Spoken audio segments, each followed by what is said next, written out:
It seems like there are never any quiet days in the Middle East. After the Middle East war ended, it looks like other conflicts are spreading. This time, tensions are rising between Turkey and Israel. Let's take a proper look at this issue today. Let's get right into it. In fact, Israel and Turkey used to be so close that they even held joint military exercises together. But now, seeing what the leaders of both countries are saying, it seems like they're even considering going to the brink of war.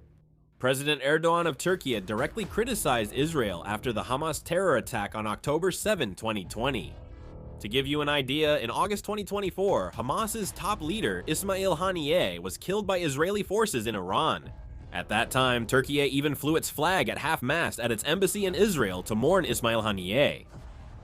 As a result, the entire Israeli society was outraged. Israel is also standing firm. In April 2026, Prime Minister Netanyahu said on X that Israel would keep fighting Iran's terrorist regime and its proxies, and confront anyone harboring Iran's proxy forces. He claimed that he was different from Erdogan, who massacred the Kurds in his own country, which touched a nerve in Turkey. Currently, people in Turkey and Israel from all political sides are openly expressing mutual hatred without restraint. Even more notable, these remarks don't remain just personal opinions of certain politicians. Currently, both Israel's ruling party and opposition are rapidly adopting a tougher stance toward Turkey. In the past, Iran was defined as the biggest security threat, but now there are public statements mentioning Turkey on the same level. Former Prime Minister Naftali Bennett calling Turkey the new Iran exemplifies this atmosphere. In particular, saying that Ankara could one day find itself in the same situation as Tehran is being seen as more than just diplomatic rhetoric. It's being taken as a rather strong warning message. With this level of expression, there are quite a few who interpret it as a sign that the country has officially begun to recognize the other as a potential military threat. Currently, it's not only about Prime Minister Netanyahu's personal foreign policy. It is suggested that even if a new administration takes power, the fundamental stance against Turkey will likely remain unchanged. Security perceptions in Israel are already shifting, and the United States is watching closely. When asked about the tense relationship between Israel and Turkey, President Donald Trump also responded that at least during his term, Turkey would not attack Israel. This statement has also been interpreted in various ways. On the surface, it means he wants to prevent a conflict, but on the other hand, it can also be seen as the United States considering the real possibility that military tensions between the two countries could actually lead to a clash. The President of the United States being asked these questions shows the relationship between the two countries has surpassed ordinary diplomatic conflict. The Israel-Turkey conflict didn't start recently. To understand today's tensions, we need to examine how their relationship has shifted since President Erdogan took office. The two countries once had a rare cooperative relationship in the Middle East. Turkey was among the first Islamic countries to recognize Israel shortly after its founding, and they maintained cooperation in military and intelligence areas. The two countries held joint military exercises, and as defense cooperation and trade grew, they were seen as strategic partners. After President Erdogan took office in 2003, the diplomatic course gradually changed. The Erdogan administration began to make the Palestinian issue a core agenda in its diplomacy, and the level of criticism against Israel continued to rise. The decisive turning point came in 2010. During the flotilla's attempt to break the blockade of Gaza and deliver aid, Israeli forces forcibly raided a Turkish relief ship in international waters, resulting in a clash that killed 10 Turkish people. The incident shocked Turkish society and quickly froze relations between the countries. Diplomats were recalled, military cooperation stopped, and trust was badly damaged. There were attempts to restore relations, but conflicts kept recurring, and each Gaza Strip clash heightened diplomatic tensions between the two countries. In addition, President Erdogan's so-called neo-Ottomanism policy is also something Israel is highly sensitive to. Turkey has continued to expand its influence in the Middle East, Eastern Mediterranean, North Africa, and the Caucasus region, and has pursued an active foreign policy, including military interventions in Syria and Libya. President Erdogan has repeatedly addressed the Jerusalem issue and highlighted Turkey's leadership in the Islamic world. For Israel, these moves are seen as a factor that could impact not just the Palestinian issue, but the country's overall security. More people now view the current conflict not as a diplomatic quarrel, but as a direct clash of both sides' long-term strategies and regional interests.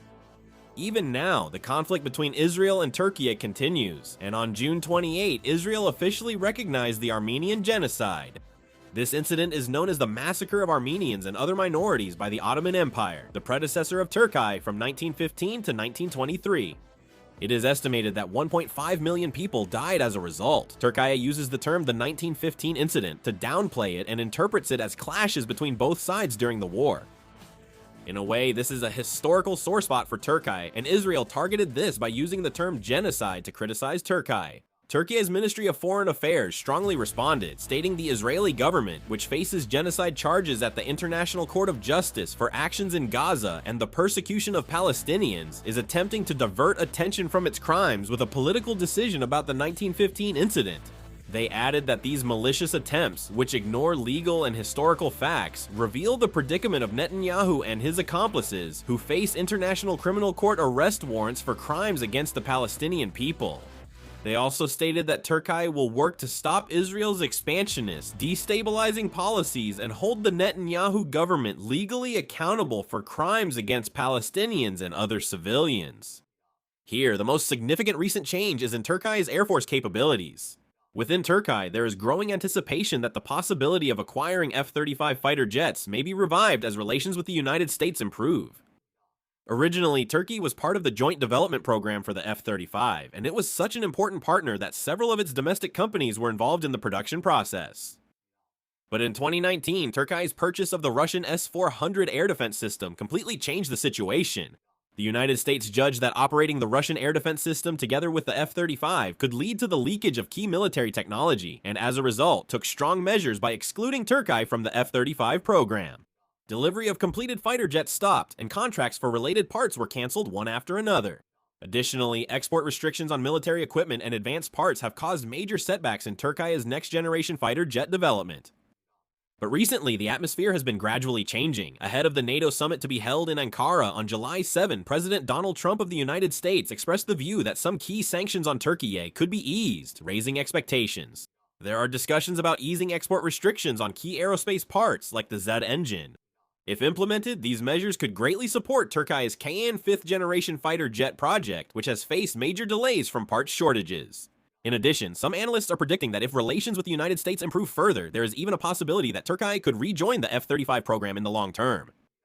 Of course, nothing has been confirmed yet, but this is why there are expectations in Turkey that this could be an important turning point to take their Air Force capabilities to the next level.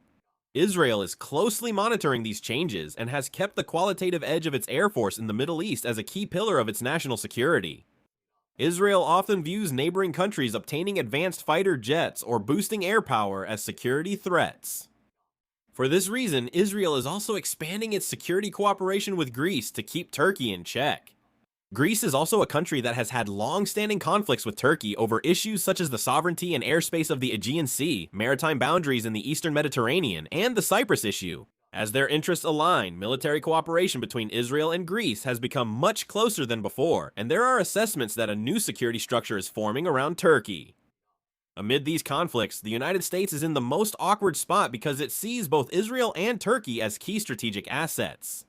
Israel is the key U.S. ally in the Middle East, consistently receiving major military support and intelligence sharing. Turkey has NATO's second-largest military and holds a key geopolitical position linking Europe, the Middle East, and the Black Sea. Controlling the Bosporus and Dardanelles Straits is very important for the United States. Since most warships entering the Black Sea must pass through these straits, Turkey plays a very significant role in strategies to keep Russia in check. Some assessments say this importance has increased further since the Ukraine war.